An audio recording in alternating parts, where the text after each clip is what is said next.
En réaction à une suite d'attaques terroristes ciblant les forces de défense et de sécurité, un couvre-feu a été mis en place par les autorités maliennes dans diverses régions du pays. Après Tombouctou, Sikasso et Douala, c'est désormais la région des Ségou, au centre du Mali, qui voit sa vie nocturne suspendue. Une décision inédite dans cette région densément peuplée. Plusieurs localités de la région de Ségou sont déjà sous le coup djihadiste. Il y a des blocus qui font qu'il y a un marasme économique qui était déjà présent. Et donc, ce couvre-feu viendra accentuer ce marasme économique et une crise humanitaire qui sera beaucoup plus élevée.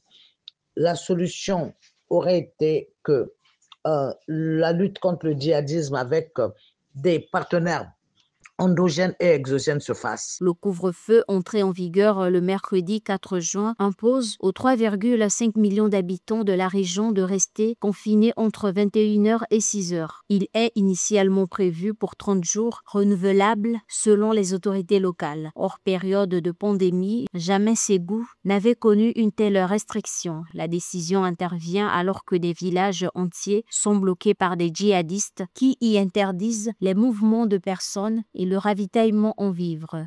La solution n'est pas du tout ce couvre-feu qui va beaucoup plus appauvrir et même créer des morts par manque de soins, par manque d'activité économique conséquent. Les mesures de restriction récentes et le couvre-feu sont des actions essentielles pour faire face à la menace sécuritaire en cours, soulignent les autorités. La protection des citoyens demeure une préoccupation majeure et les dispositifs de surveillance seront instaurés pour assurer l'application de ces directives récentes. Dans le contexte d'une dégradation persistante de la situation, il sera crucial, selon les observateurs, de déployer les forces de défense et de sécurité pour rétablir la paix au Mali.